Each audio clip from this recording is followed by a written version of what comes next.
Mr. Eric Almighty and Phil the Filipino? Yeah, they've got you covered. And all you gotta do is wait for it.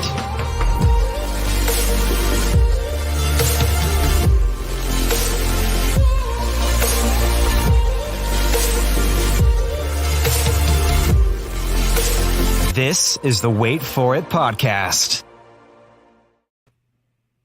What's going on, everybody? Welcome back to our third ever live stream here on the Wait For It podcast official YouTube page. My name is Phil Smith, aka Phil the Filipino, and to my that way is, of course, my co-host, Mr. Eric Almighty. Are we going to touch? Oh, can we touch?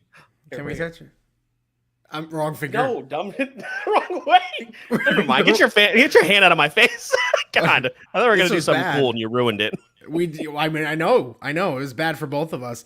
This is how inexperienced we are, but we're excited to be doing it. Throwing some bonus content your way on the Wait For It podcast via YouTube. So appreciate you guys that are joining us live and after the fact. The Falcon and the Winter Soldier. Man, that was a ride. So another Disney Plus show that is now passed for Marvel, and we got to talk about it.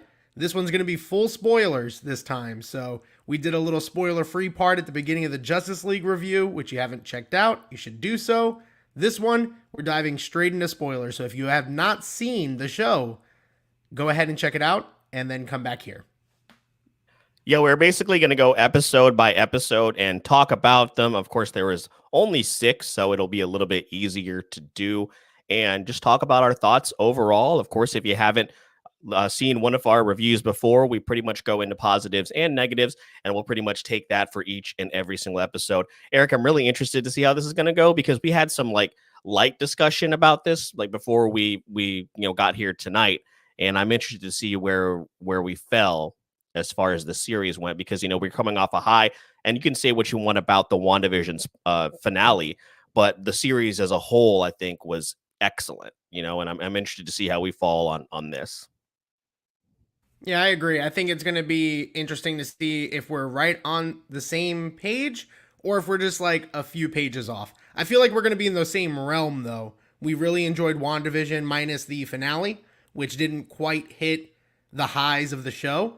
But The Falcon and the Winter Soldier had less episodes to work with and, arguably some bigger shoes to fill, with Captain America. So let's go ahead and just jump right into it, Phil. And I guess we'll start off with episode 1 and kind of see what's going on. Yeah, episode 1, I'll give you guys, of course, a little synopsis. As we all know, Falcon and the Winter Soldier, following the events of Avengers Endgame, Sam Wilson / the Falcon and Bucky Barnes / the Winter Soldier team up in a global adventure that tests their abilities and their patience. So we get to episode 1. This is straight from the Wikipedia, so I'm going to be reading what happens in this episode. 6 months after half of all life returned from the blip, Sam Wilson stops a terrorist group, LAF, who have hijacked a plane and taken a hostage over Tunisia with support from the U.S. Air Force First Lieutenant Joaquin Torres, who we'll talk about a little bit later. Wilson was given the mantle of Captain America by Steve Rogers. He struggles with this idea and decides to give Rogers' shield to the U.S. government for a museum display. Bucky Barnes, who was recently pardoned, attends government-mandated therapy, where he discusses his attempts to make amends for his time as a brainwashed assassin, the Winter Soldier. Torres investigates another terrorist group, the Flag Smashers, who believe life was better during the blip. Torres is injured by a member of the group with superhuman strength when he witnesses a bank robbery in Switzerland. He informs Wilson of this, who has been attempting to keep his reluctant sister, Sarah, from selling the family boat, their fishing business down there in Delacroix, Louisiana. And then the government, of course, at the end of the episode announces, hey, there is a brand new Captain America, John Walker. I don't think we get his name in the first episode, but we see his stupid face everybody was mad about after the end of episode 1, wondering who this was. I think that's where the memes from Up came, or the guy. Honestly, it was a bad angle. Great. Yeah, it was a bad angle for sure. Honestly, we all know what our picture perfect angle is when we're on camera. That was John Walker's worst possible angle. It was bad. Felt bad for the guy. Felt bad for old Wyatt Russell. We're going to talk about him a lot, obviously, throughout this entire thing, because he got some shit during this, to put it lightly. So, Eric, we get to the first episode. Sam and Bucky don't even meet. and I'm reminded going into this, there's only 6 episodes and they haven't even met yet. met up yet. So the thing about the show that I think it struggled with early on, and really throughout, because it's only 6 episodes, so it didn't have a lot of time to work with. I think it struggled with the fact that it was only 6 episodes, and the pacing either felt really slow, or, especially for the end, kind of felt a little too fast. So it didn't really do a good balance across the 6 episodes. I felt that in episode 1, when they didn't even cross paths. It's the Falcon and the Winter Soldier. I understand if it's going to take them till the end of the first episode, but they didn't even meet at all. And I liked a lot, if I recall, and correct me if I'm wrong, episode by episode, but I enjoyed, I believe that first episode really showed the trauma that Bucky had gone through as the Winter Soldier. That immediately, more than anything with Sam, really made me invested into what we were going to watch and hopefully what the payoff was going to be. And that was my feelings at the end of episode 1. Yeah, and of course, we are introduced to who we believe is going to be the central antagonist of the show. We run into the Flag Smashers. We also get, I think, of course, as I mentioned, we get introduced to Joaquin Torres, who I like, and if we're going to get into spoilers, of course, with this episode. So, of course, Eric, you had learned, and we had both learned that Joaquin eventually becomes the new Falcon, and we'll get to that, I think, a little bit later. But I liked at least a little bit of what we saw. That character seemed charismatic, seemed likable, and I thought that was a pretty decent introduction to him. He's out there getting his ass whipped by super soldiers. Yeah, and why don't we talk about the super soldiers? Because honestly, that was immediately, I just wasn't vibing with the whole Flag Smasher thing. And episode 1, just again, it already set up for failure in a way, because I wasn't interested at all in what the actual villains of the show were going to be. Like, I understood their cause, and as we go episode by episode, I'll dive into that more. But it just was really one note. Like, that's really it. There's not a bigger power behind it. And I think we're still struggling, Phil. Where's Mephisto? That's what we're struggling with. There was it's the second show. The winner of Mephisto. There's no big villain. And I'm not looking for like a Thanos type villain, right? But the villain has been a letdown to me in 2 shows now, minus Zemo. But we'll get to that when we get there. And I see a couple people joining us live. Appreciate that. Make sure to drop those questions, and we'll definitely get to them. But Phil, anything else in episode 1? I mean, again, with Sam, nothing really going on there. A lot of Bucky stuff in episode 1 that was interesting to me. Yeah, not too much. I think the first episode is where he goes to the bank to get the loan, right? That's still the first episode. Does that happen there? Yeah, and again, I understood what they were trying to do there, but everything with like him and his sister, anytime that came up, didn't interest me at all. I'll say this here. I'll say this, in the one brief moment, in the opening scene of WandaVision, where we're seeing people come back from the hey Landon, where we're seeing people come back from the blip was more interesting than learning about how they've really anything that really went on, at least in this first episode.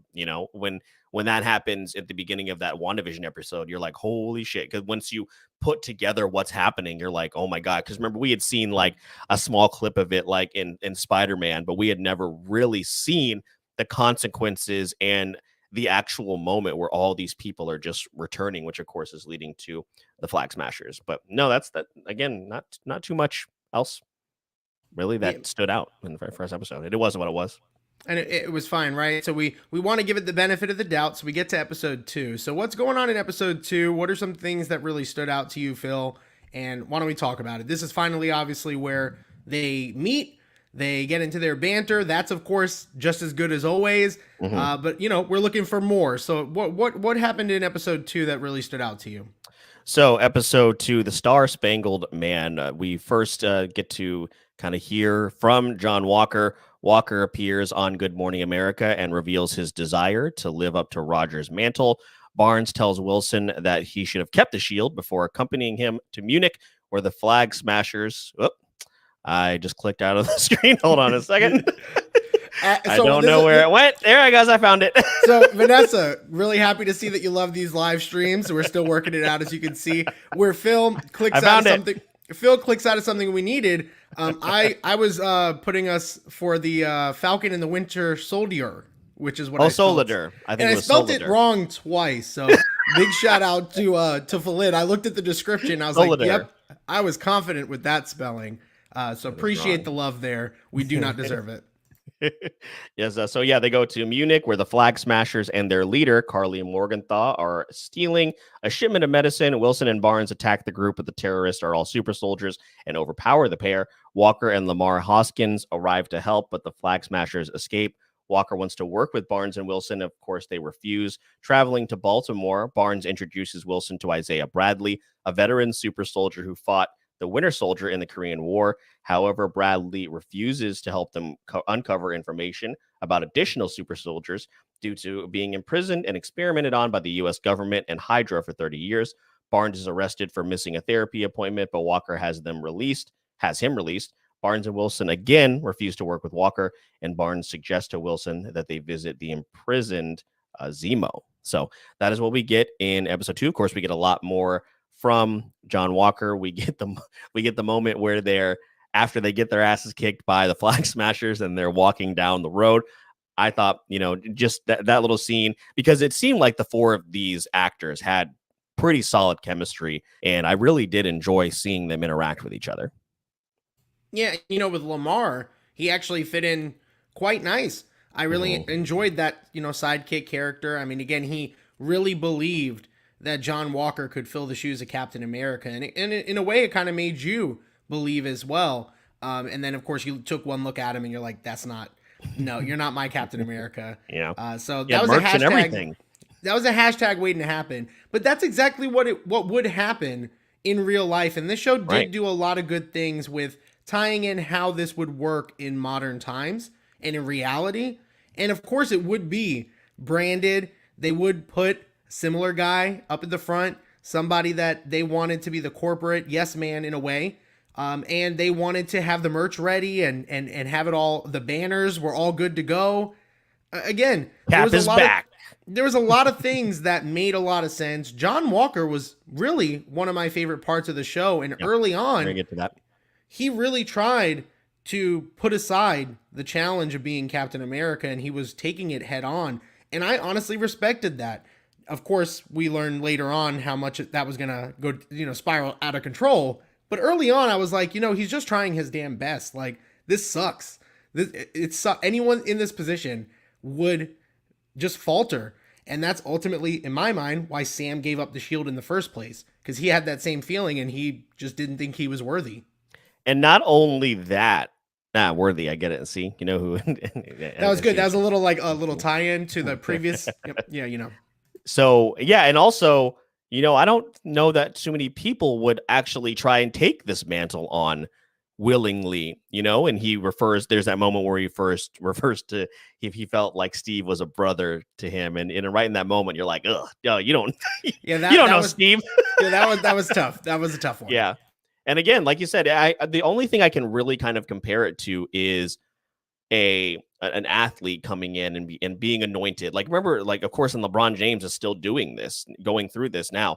LeBron, he's already anointed the king, the next Michael Jordan, the next Kobe Bryant, and he's just totally different. But he's still an excellent player, but people expect him to be Michael Jordan. They expect him to be Kobe, even though he's not necessarily like that, so that's what I kind of think of it as. I think of the next anointed superstar, in terms of the sports world or what have you. So yeah, the fact that he even took this on, when you see that little kind of like training montage where of course he knows he's learned how to use the shield effectively. And he obviously he's a very, very well decorated soldier, but this show does a really good job at taking a look and dissecting these characters, these men and women that go out, this is obviously reflecting real life. These men and women in the military, they go out, do whatever they're told, and then they're kind of cast aside later. So the one thing about the show is they definitely were not afraid to stray away from what's actually going on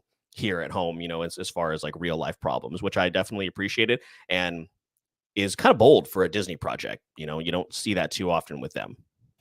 No, I mean that's definitely true. And I like the direction that they're taking a lot of these shows. Like I do want to see something different. But I do want to see something that's done very well. So at the end of this episode, we get the Zemo drop, and I for one was excited for it. So before we move to episode 3, was there anything else that you wanted to jump onto about episode 2? Because I feel like it was very John Walker centric. Yep. And of course, Bucky and Falcon, we know that the banter is going to be funny. We know that that's their first interaction. You know, obviously Bucky's pissed about the shield, as he should be.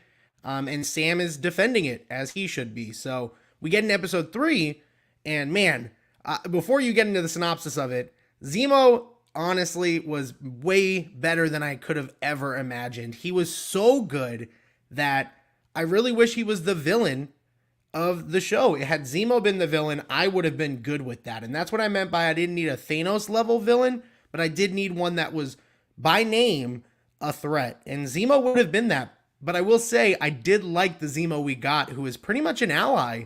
You know, I mean, he had his own motives, but he was an ally to them. So let's talk more about episode 3 and get into that. Yep, I'll definitely have stuff to add on for that for sure. Episode 3, Power Broker. Zemo offers to help stop the Flag Smashers, so Barnes orchestrates a prison riot to help him escape prison. They travel to Madripoor, a criminal sanctuary city island run by the mysterious Power Broker. High-ranking criminal Selby reveals that the Power Broker hired former Hydra scientist Dr. Wilfred Nagel to recreate the super soldier serum. Say that 10 times fast. Selby is killed when Wilson's identity is exposed, and every bounty hunter in Madripoor targets Wilson, Barnes, and Zemo. Zemo. Boy, these lives are fun. Sharon Carter. Zemo. The Winter Soldier. Sharon Carter. Damn it. Sharon Carter, who has been living as a fugitive on the island, saves the trio and directs them to Nagel's lab. They learn that he created 20 doses of the serum, which Morgenthau stole. The bounty hunters attack them, and Zemo kills Nagel in the chaos before finding a getaway vehicle. Carter stays behind, and Wilson promises to get her pardoned. The Flag Smashers raid and bomb a global Reparation Council, which is the GRC, a storage facility in Lithuania, while Zemo, Barnes, and Wilson search for them in Latvia. Barnes is confronted by I think it's pronounced Io, a member of the Wakandan Dora Milaje. So that is the kind of how the episode ends. You know, Bucky sees the little Wakandan, the little round balls, and then follows that. So obviously always reminding us that there is a bigger lore with it whenever we're watching an MCU project. So yeah, this is the episode. Obviously we get a lot of Zemo. This is where the meme was born, right? This is episode 3 where we get Dancing Zemo, correct? Yeah, dancing. I'm telling you, Dancing Zemo is the best. So it took how many years to get the Snyder cut? We got the Zemo cut in days. Immediate. So, you know, like Jordan over here talking about Zemo being a likable villain. And then, of course, you got Vanessa, same thing, liking the Zemo that we got. I really just enjoyed how laid back it was. He never was less serious. Like, obviously, he had a goal, which was to end the super soldiers. That's been his thing. He's not a fan of the Avengers or the superhero ideals. He lost his family. That drives him. That's all still there, but we got to see other layers to him. And there were definitely points, especially with, you know, like the Sharon Carter interaction. You're waiting on Zemo to backstab them. And there are some points where he doesn't. He chooses not to, and he's actually an ally to them. I really like that. And I think that's what made Loki so good. And I don't think Zemo will be on that level, but this is a guy. He's just a guy. Like, he's rich, super powered. Yeah, he's got a lot of connections. But he's just a guy at the end of the day, and I think that humanization is what makes him such a threat, is just, again, he's not this superpowered being that you can find a weakness. He's a man with a goal. But it was really interesting to see how they kind of played it in here. Now, I will say, this was the episode where I started to really lose a little bit of faith in the show. So before I get into that, Phil, did you feel anything at this point in the show yourself? At this point, of course, we are wondering, because we are halfway through now, and it seemed like we're going to ultimately where it seems like we're taking our time when there's not really time available. You know what I'm saying? Like Right. they're going on a stroll, but we're about to go downhill here and hit this climax. But you're just casually walking through where was it, Lithuania, and it was just yeah, like you said, I did definitely was getting a little worried that they were going to rush this finale, and we'll talk about that here in just a moment. I did like the introduction of Madripoor. If for those of you that don't know, and I didn't know at the time either, apparently Madripoor is a very, very X-Men centric location within the lore. So, you know, then again, all these questions coming up. Oh, who is the power broker? Is it Mephisto? Is not Mephisto. It was not Mephisto. We're gonna let you guys. Yeah, it was. Oh, not Mephisto. What was it? Is it Doctor Doom? Is it, you know, again, anybody, any villain in the X-Men universe? And No. we're skipping it. We're skipping ahead, but you know, the reveal of Sharon Carter, we'll talk about it more for the finale, because they obviously mentioned it several times. But it was obvious once people put aside the X-Men factor. Yes. So just it was like kind of just like with Agatha. And that's kind of unfortunate, you know, and that's kind of the thing about releasing them weekly. So I mean, that is definitely, you know, that definitely is a negative. But as Jordan tells us, the real Mephisto is the friends we made along the way. So that is, you didn't have to highlight that one. You could have left that one there. You didn't have to give her. You didn't have to acknowledge that. I'm gonna keep that up a little bit as we talk. So honestly, though, it really, again, it just started to bother me about this Carly character and these superhuman villains that I had no interest about. And I don't remember if it's this episode or the next one. It might be the next one with the mama something. I forgot her name. It starts with a D. I don't care. I didn't care about any of it. And like, I understand their motivations, but they were so boring. And this was one of the first times, of many times, where the group that follows her, she's literally about to do something murderous, and she's gonna kill people, and they're like, "Well, we don't do that here," and she's like, "Well, we have to," and it happens when she kind of 4 times. Yeah. From this point on to the finale, she does something like that, and they're like, "We shouldn't do that," and they're like, "We have to," and they just go along with it, and there's never a payoff to it. So again, the villains at this point were so one note. That's why I attached myself to Zemo. And then again, we're going to, I guess, get into episode 4 here. But again, it started to really concern me at this point. Yeah, I want to talk, once we get through all 6 episodes, I want to talk to you about Carly as a whole. But we'll get to that here in just a moment. I'm trying to think of anything else that was, you know, incredibly, that really stood out for this episode. Again, not too much. So yeah, let's just get into episode 4. The world is watching. Io gives Barnes 8 hours to use Zemo before the Wakandans take him. As Zemo killed their king T'Chaka, Zemo helps find Morgenthau at a funeral for her adopted mother. That's what you're talking about, Eric, where Walker and Hoskins intercept them. Wilson speaks to Morgenthau alone and attempts to persuade her to end the violence, but an impatient Walker intervenes and a fight ensues. Zemo destroys most of the serum before he is apprehended by Walker, who secretly takes the last vial. By the way, Walker just nails Zemo in the face with that that shield. Secretly takes the last vial. Io and the Dora Milaje come for Zemo, but Walker refuses to hand him over. In the ensuing fight, Dora Milaje humiliate Walker while Zemo escapes. Morgenthau threatens Sarah, forcing Wilson to meet with her and attempt to persuade him to join her. Walker and Hoskins engage other members of the Flag Smashers, leading to another fight in which Morgenthau accidentally kills Hoskins.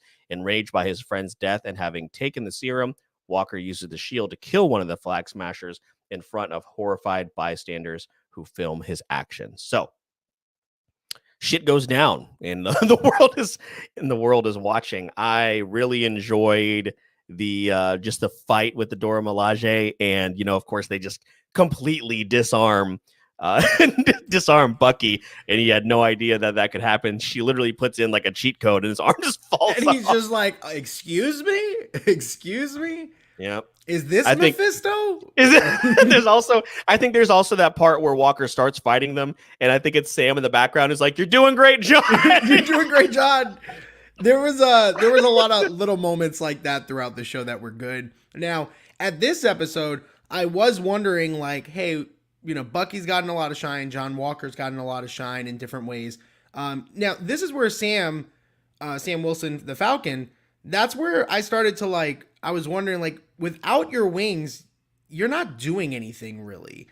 I did like the scene with him and Carly kind of talking her down. That's really what Sam is all about. Mm-hmm. But physicality wise, like, when you're going to take the mantle of Captain America, at this point, 4 episodes in, I felt like Bucky was more prepared physically to take on the role than Sam was. And I know they go through the training montage. We'll talk about that for the next episode. I get all that. That's where things start to feel rushed. So at this point, I'm wondering, like, when are we going to make that transition to Sam owning up to it and being there? Again, I just didn't feel that in this episode. And then again with Carly, it was just the same old thing. I was just so bored. Every time the Flag Smashers came on screen, I was just like, please, can we get to the next thing?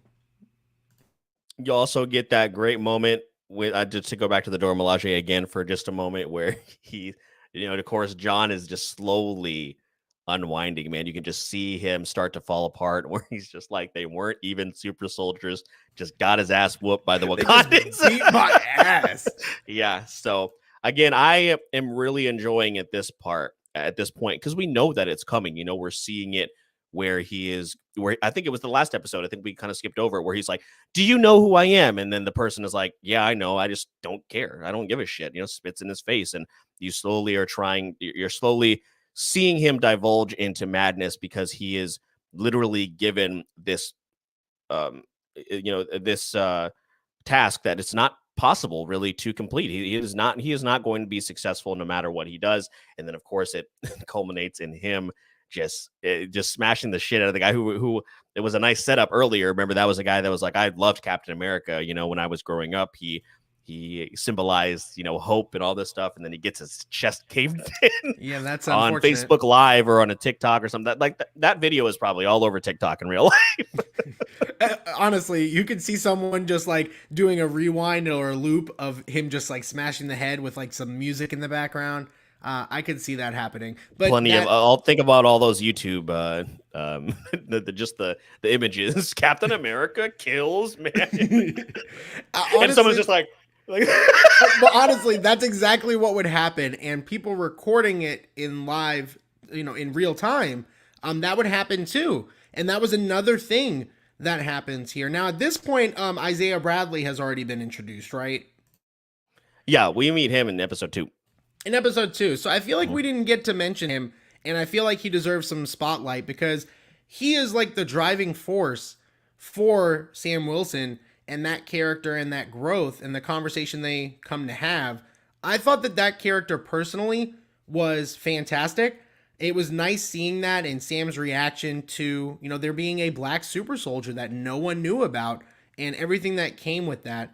It was those underlying things that the show set up earlier on that they did get some payoff for. I just wish they did that with everything. And again, Isaiah Bradley's a good example of the good. And Carly and the Flag Smashers are a good example of the bad. And again, we are getting to one thing that I definitely was disappointed in, along with some of the other stuff that we've talked about. Falcon and Winter Soldier have equal billing in the title. And yeah, it seemed like, at least early on, okay, we're going to get to see Bucky work through some of these relationships and try to get reacclimated into everyday life. We see him go on a date. I like those moments that humanize these characters, because we've seen Bucky now in these movies for 6, 7, 8 years now, but we really don't know too much about him. And we haven't really gotten an opportunity to see Sebastian Stan really flex his acting muscles too much. And he's a great actor. And I was really excited about seeing that. And again, you see it in the moments where he and Sam have their awesome chemistry.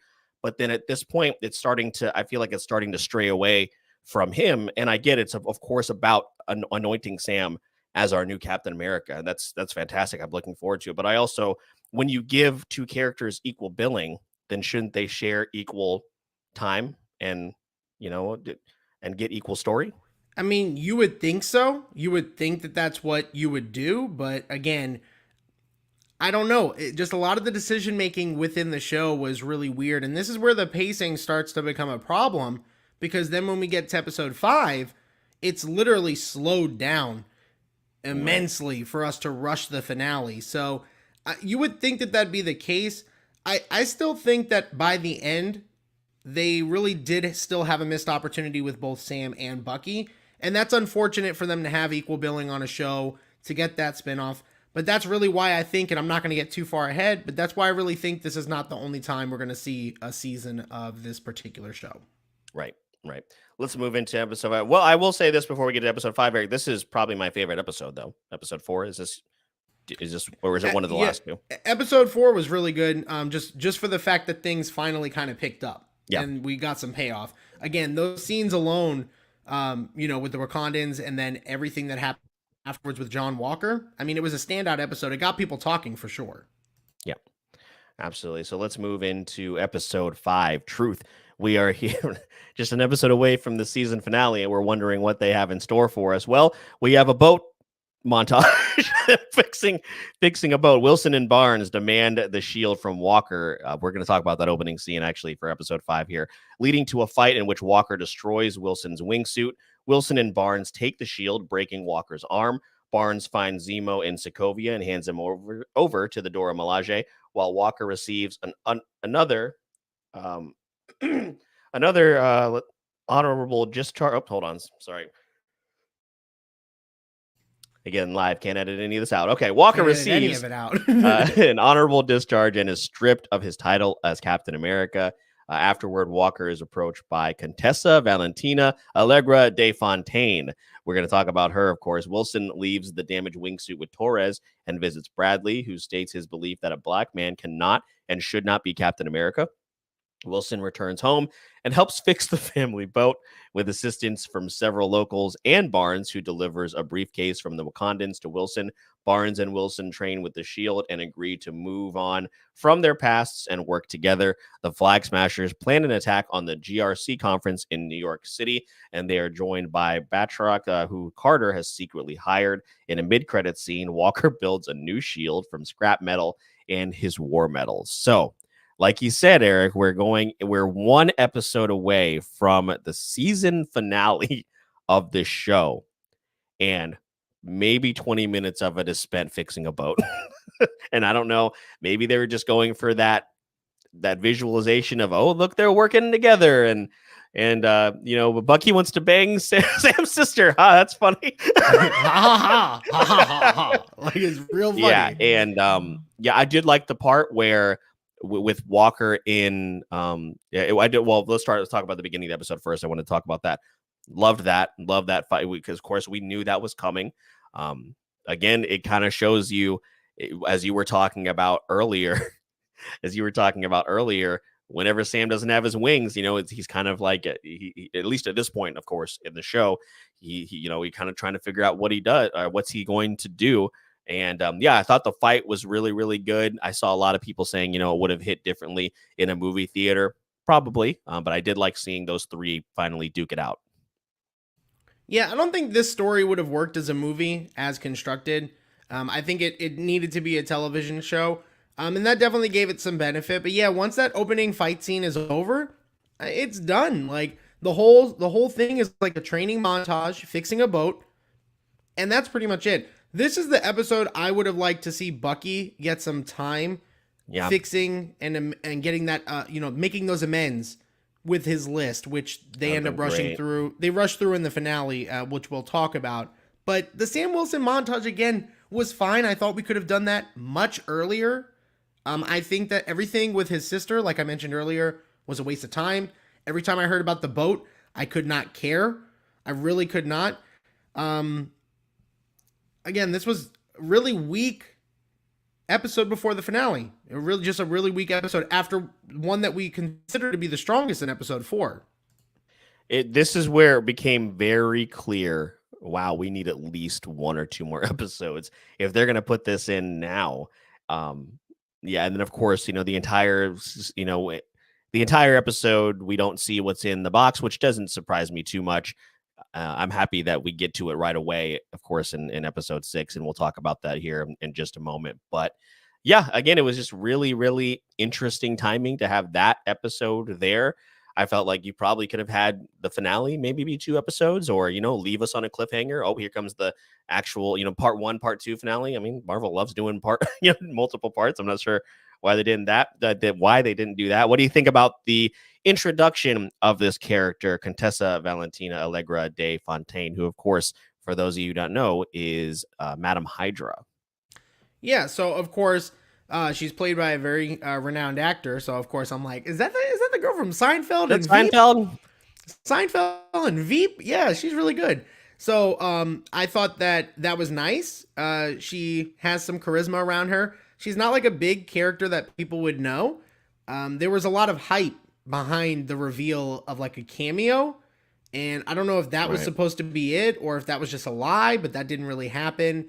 And it set up some intrigue on what they were going to do with John Walker, which pretty much leads him to be U.S. agent, which is something I like to see. I'm cool with that, and I'd like to see a payoff for that.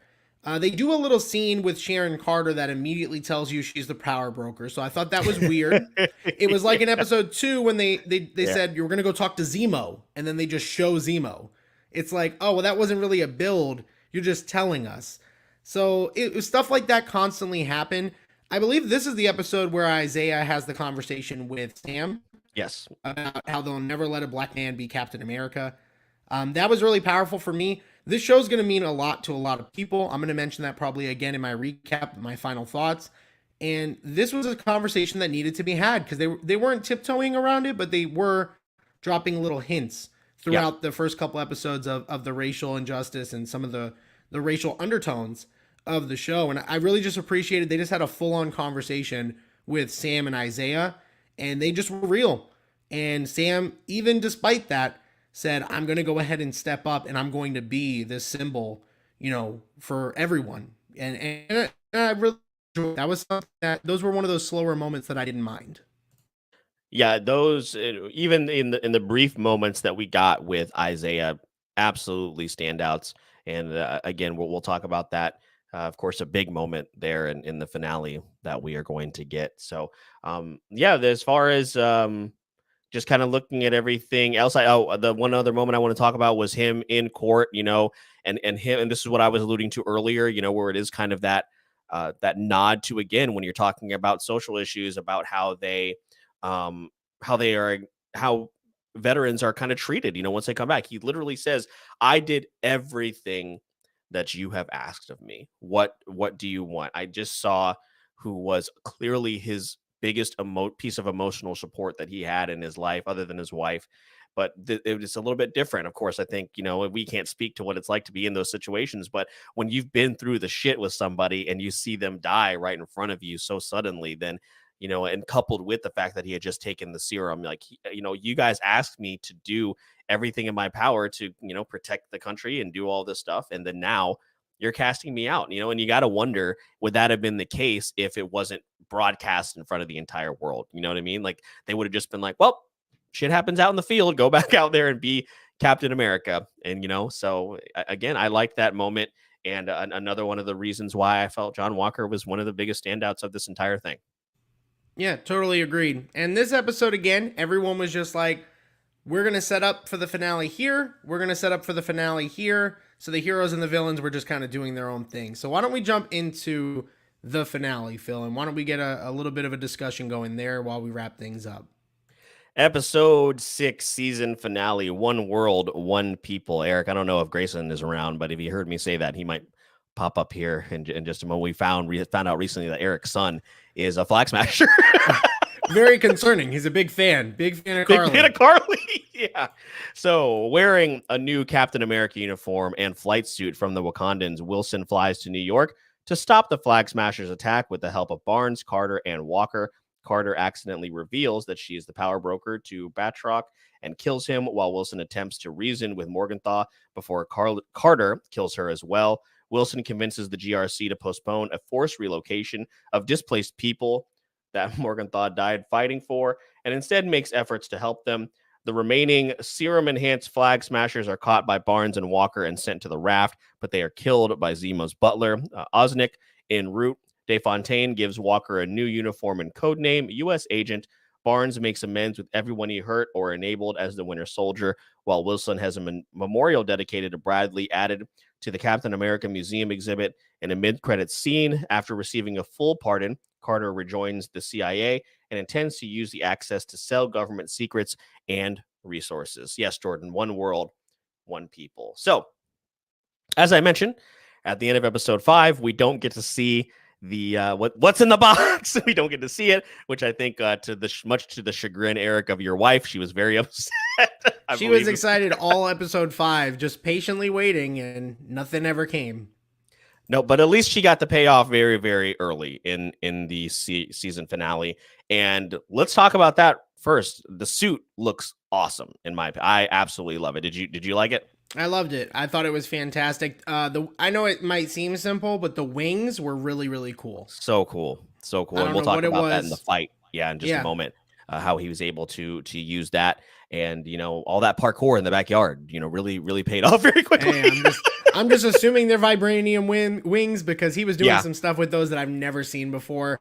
With Red Wing, two Red Wings. Yeah, two Red Wings. Pretty cool. Pretty fucking cool. I like the moment that he is working with, I can't remember if it's a senator or something like that in the helicopter. I thought that moment was pretty cool. Him reaching out to her so they can stop the helicopter. I thought that was pretty neat. I will say this, placing this in New York City is an interesting thought because it immediately puts in all fans' head, where's Spider-Man? Where the hell is he? Anybody? Where this is not just some guy. These are super soldiers who have been messing people up around the world, and there is a huge threat. You think that at least maybe somebody. Now, granted, they've got Bucky and they've got John Walker. There's a couple super soldiers there along with Sam. So, but you think that this would qualify again as one of those moments where at least maybe where's Doctor Strange? Isn't this his whole thing identifying the threats? Isn't he? Where is he? You would think, I don't know, maybe they're all really tired after Endgame, but none 6 of these months? things, there's none of these meetings and none of these things happening in the middle of Kansas or something like that. Like, I would just love to see, like, hey, are there any available superheroes in Idaho? Like, you got a problem. Yeah, I mean, maybe we'll see them when the X-Men finally show up, or Mephisto. Maybe that's where he is. Mephisto is in Idaho. Calling it. Let's go. Confirm that he is in Idaho. Again, we get the reveal that Sharon Carter is the power broker, and we're like, yeah, no shit. Yeah. And again, then they do the after credit thing. So to kind of jump ahead, they do the after credit thing to just confirm again that she's the power broker and to let us know she got her old job back. If that doesn't set up a season 2, that's setting up a movie. And I have no interest on seeing a movie where she is in any capacity the main villain or like involved in that scheme. It's not interesting to me. Now, she had Mephisto show up in Madripoor. Then we're talking. Is Mephisto. That's what it is. Oh, wow. Holy shit. Yep. That's what it is, man. We are just bringing all this together. We're sold on it, honestly. I want Mephisto to be Peggy Carter, and then we just go back in time, and it's been her all along. But we're going out of control here. This episode was great. I enjoyed the fight scenes and the choreography with the Falcon. I love John Walker's really redemption moment. Absolutely. He's not past the point of redemption, but he's also not able to be fully redeemed. So it puts him in that middle ground of being kind of the anti-hero, the anti-villain, however you want to put it, however the phrase would be. He's right there in the middle, and I like that for him moving forward. Yeah, again, it is once you cave someone's chest in on social media, you're probably not gonna, even if it was a bad guy, you're not gonna come back around. I did get a couple of our buddy Josh and I watched this together. Did get a few laughs out of him throwing just a shield with made out of nothing. That was kind of funny. He was confident too. He was real confident until it started denting in. I mean, he really felt that was a shield worth holding. Yeah, I thought it would have been cool for him to come out. Don't know where he came from, but yeah, he was ready to go. Yeah, I don't know where. I don't know if it would have been possible, but it would have been nice for him to actually come out in the U.S. agent outfit, rather than just coming back out in the Captain America outfit. But I'm being a little picky there.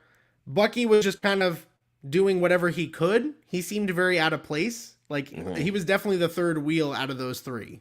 Yeah, again, this is another issue I had. It was just, the lack of Sebastian Stan and the Winter Soldier really in general. I believe at the end of the episode is where it changes to Captain America and the Winter Soldier, correct? That's not, yeah. So that was, of course, really, really cool.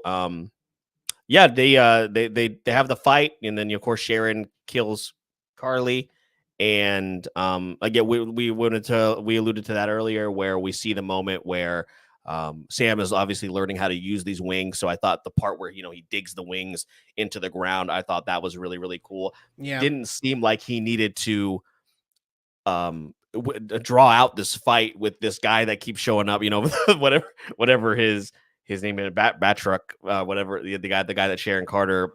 we don't care. Seems like he's pulling his punch. Seems like he was pulling his punches with that guy, because he just leaves him and just flies out of the window. Yeah, he's just like, you're not worth it. Yeah, not worth it. Thought it was a really cool moment where he throws the shield out and then catches it midair. Awesome, like you said, all those moments with the new suit and him with the shield and all that kind of stuff. I love the moment where he's like, yeah, no, I'm Captain America, all that kind of stuff. Just awesome to finally see Sam, fully. And that's what this series, of course, has been about, is getting to know Sam as a character and anointing him as the next Captain America. And yeah, there were definitely some moments in there, but it was just so rushed. Of course, again, even before the Sharon Carter reveal, you're like, oh, she's definitely the power broker. She just melted this man's face off, and that's not okay. No, not okay at all. And again, with everything with Carly, that pretty much kind of went in smoke really quickly. Like, I thought her death was pretty fast. I did like the impact of Carly's death on Sam, and the fact that Sam had that talk with the senators in front of everybody, and it was the complete opposite of what happened to John Walker with the cameras on. I thought it was really, really cool to see that. But again, from that point on, we just kind of get the hint of John Walker and all of that with the new direction they're going with that. Then we get the quick show of that meeting between Bucky and the father of the son that he had killed, and they just breeze past that, and then he's done with his list. What a wasted opportunity for that character. I felt like this show did a lot of explanations as to why Sam deserved the shield over Bucky, than why he deserved it for him being himself, like for Sam himself. So I felt like, I don't know if that was because of all the feedback that like people didn't understand why Bucky didn't get the shield. I don't know if that didn't matter, but that's how it felt to me. I felt like they were really more explaining why Bucky didn't deserve it than Sam deserving it. That's how I came across to me. Interesting. Yeah, as I mentioned, watch this with our buddy Josh, and we are putting together that scene that, oh shit, he is going to go talk to this father. And we audibly both said, oh shit, because we had been preparing for this emotional moment where he is making amends, like his therapist has been wanting him to do, and having these difficult conversations. Obviously, he's been spending, it seems like, a lot of time with this father, because just based off of context clues that we are given. And again, it's just glossed over, and I was just so disappointed that is what happened, because it could have been a really, really just important scene in this entire series, and would have gone, I think, a long way at kind of tightening this up a little bit more. Like you said, we've both talked about this now.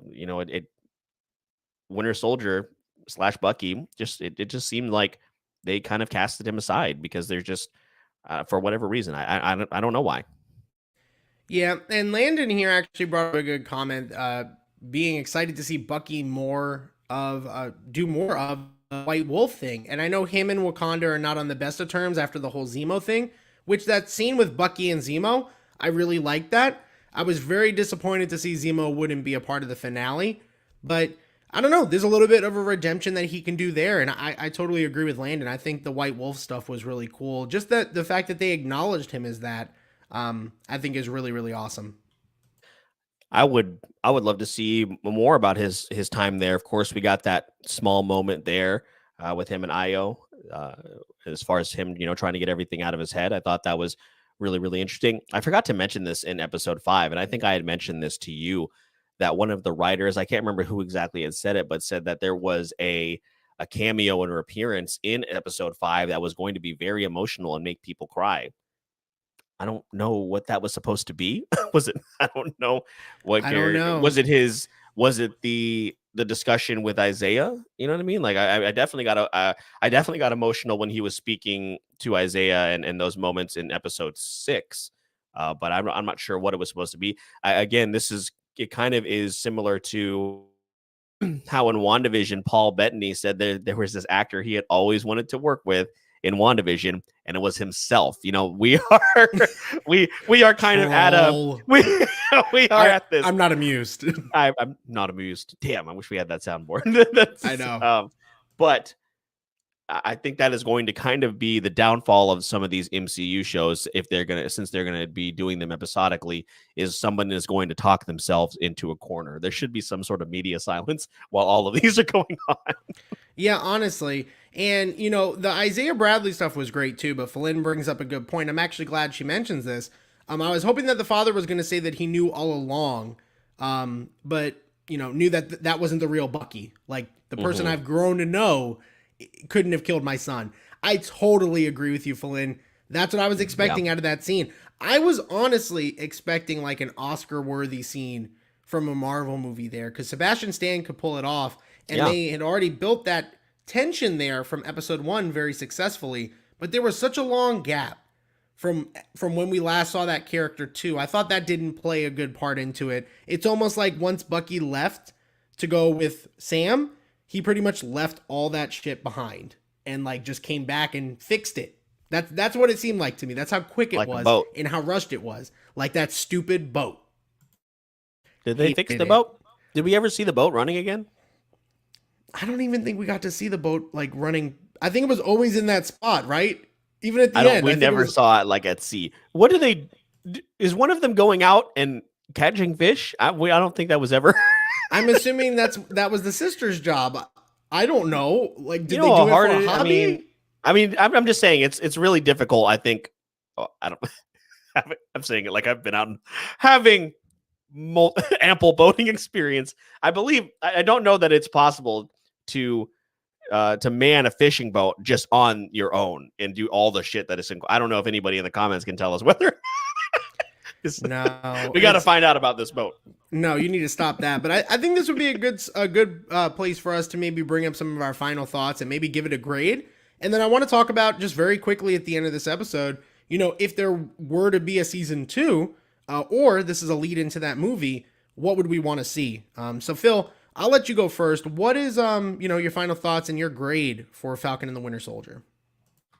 All right, guys, let's get into this here. As far as just the story as a whole, I found myself walking away from Falcon and the Winter Soldier similarly to the way that I did after seeing Captain America Civil War. I was a little bit unfulfilled. So much looking forward to seeing these characters fleshed out, and we got to see that a little bit, at least on Sam's part. But with Bucky and the Winter Soldier, as I mentioned, having equal billing in the title, I was hoping we get to see Sebastian Stan get to show off a little bit. Eric, you just alluded to it in terms of his performance and him being more than capable of, being the star of the show. Coming away from this as a whole, I actually feel like Wyatt Russell as John Walker and Daniel Bruhl as Zemo were the standouts of the entire series. While, of course, I'm excited to see what's next for Sam and Bucky, I'll certainly be eagerly awaiting the return of the U.S. agent as well as more Zemo. It was inevitability that not all of these Disney Plus shows on the MCU shows were going to be home runs. I just didn't think it would happen so soon, especially coming off WandaVision. The series could have benefited from an extra episode or 2, and I'm still really confused as to why there were only 6. But, we got what we got. I love the design of Sam's suit and, of course, just what it means to have him as Captain America, as a black man in this country right now. There is a really great interview that I think he did with Vanity Fair where he talks about the moment where his son is asking about him being Captain America, and it's just really, really great. You guys should really go check it out. I definitely think the finale was rushed. I was very pleased with the message, as I mentioned, and the ending that they gave to Isaiah. All in all, we're definitely, I believe, going to get a second season of this, and I hope they'll clean up some of the storytelling in the process. Still enjoyed the series for the most part, but not for the reasons that I thought I would. So I gave Falcon and the Winter Soldier a 7 out of 10. Fair enough. I mean, I think we're going to be close, not exact. And, Jordan here brings up a good point that might help my final thoughts, because you really hit a lot of it, Phil. So I'm just going to add on to it, which is saying that this show was meant for a lot of people, and it's going to mean a lot for a lot of people. And I think that would affect the way that they viewed the show as a whole. For me, even with those things to the side, I'm just looking at it as a show, and it just was a very poorly paced show. There were times where they sped up very fast. There were times where they slowed down. Jordan mentions the boat section, for example, could have been shortened, and more storyline could have been fit. Maybe another episode to top it off. So to what me and Phil said, it's going to be really a detriment to the show for it to only be 6 episodes. I think there's a good show here, maybe 8 episodes long, very similar to WandaVision. And I have to compare it to the other Disney Plus show that's already come out. So when I do that, and I see how much I enjoyed a show like WandaVision compared to this experience, honestly, I'm going to give this a 6.5 out of 10. And I would honestly say that it could be a 6, but I did enjoy it. I mean, I would recommend people watch it. It's definitely a must. And, all these shows are a must, whether they're good or bad. They're part of canon. They're part of the MCU. But it was an enjoyable ride. There was good stuff out of it. It just didn't hit me in the way that it probably hit others. Yeah. Yeah.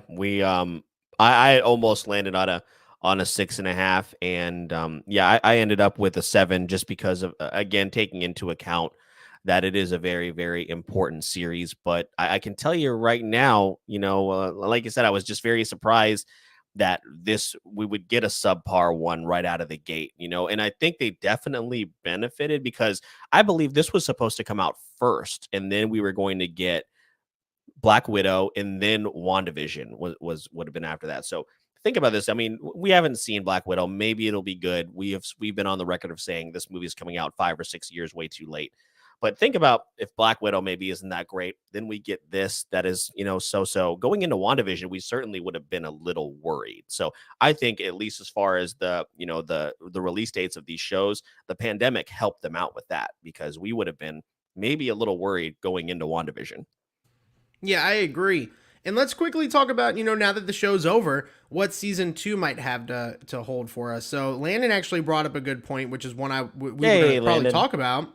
But just curious what they're going to do about the start of the Thunderbolts, which I'm learning more about because of John Walker, because I'm really excited to see more of him. So I guess I'll ask Phil, do you think that there will be a season 2, or do you think there'll be a movie? And if so, what do you want to get out of it? Well, I believe they've already started production on Captain America 4. Of course, that'll be a working title. We won't know that for a while. And I do think they're going to do another season of this, which I think they would greatly benefit from. I don't know, again, too much about the Thunderbolts. I would love to see more of U.S. Agent. Very, very excited to see that, as I mentioned in my final thoughts. As you mentioned, what I don't really want to see is Sharon Carter as a main antagonist for an entire movie. I don't know if that really is going to work. They would have to set it up in the show first, I think, and then team her up with probably other people who are her clients, who is she working with, all that kind of stuff. She's obviously very, very connected, working in the criminal underworld for, who knows how long, what has been like 5 years, something along those lines. So I definitely think there will be, I think, to answer your question, both. We're going to get a season 2, as well as we're going to see him in the movies as well. Yeah, I don't know about getting both. I want to say a season 2 should be out there, but if they're going to come out with a movie, I mean, they're going to have to settle some things there. A Thunderbolts show might make sense, and I feel like they could probably get away with that, and that's maybe where we can get the payoff of the whole Sharon Carter thing. I'm hoping. I don't know. But Landon is not buying Sharon as the power broker. And again, it's just such a weird turn. I mean, again, and if she is, it's got to be a network of bosses that are called the power broker. So Mephisto.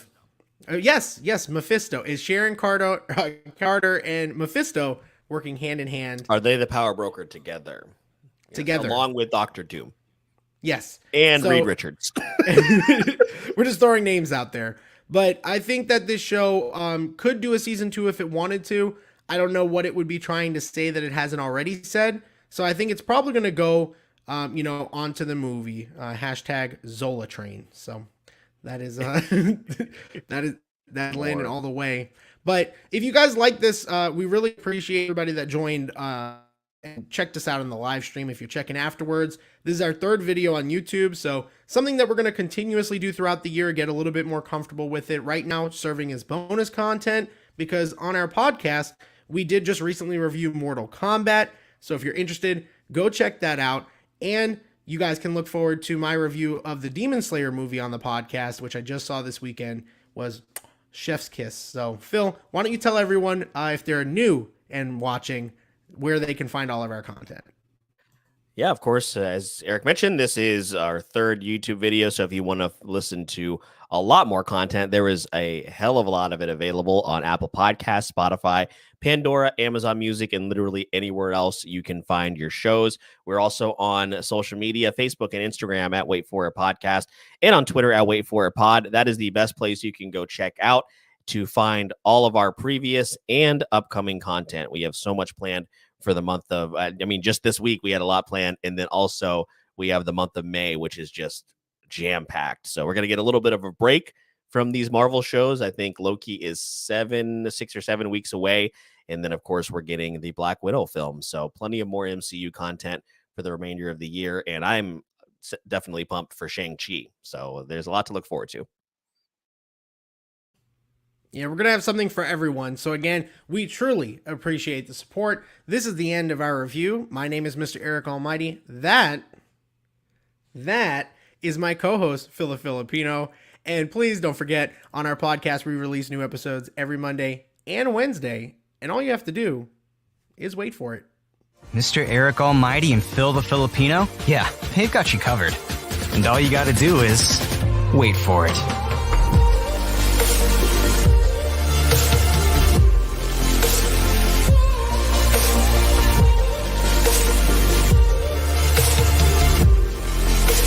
This is the Wait For It podcast.